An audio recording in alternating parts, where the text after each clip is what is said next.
Gewürztraminer Premium ročník 2024 biele polosuché víno.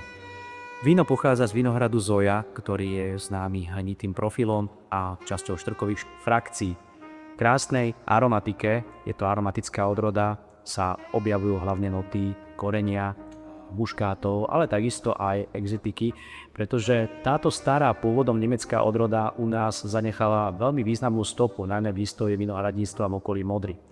Vo farbe bude to skôr svetlé, žlto-zelené víno s peknou viskozitou, vo vôni zaujme najmä takou ružovo-kvetovou, niekedy až jemne medovou aromatikou, ktorá však nepôsobí sladko, pôsobí veľmi výrazne osviežujúco a je skutočne krásne uhladená čistotou spracovania.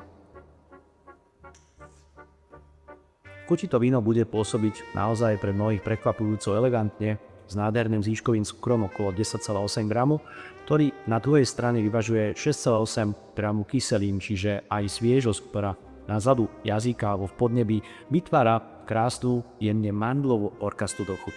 Toto víno si určite zaslúži záujem práve milovníkov rôznych telacích a jahňacích jedál, ale takisto sa môže spojiť s tradičnou modránskou fizulnáčkou z frkaculmy, čo je vlastne domáca cestovina vyrábaná iba v našom vinohradníckom regióne a patrí do sezónnych špecialít podobne ako napríklad aj rôzne iné úpravy jedál.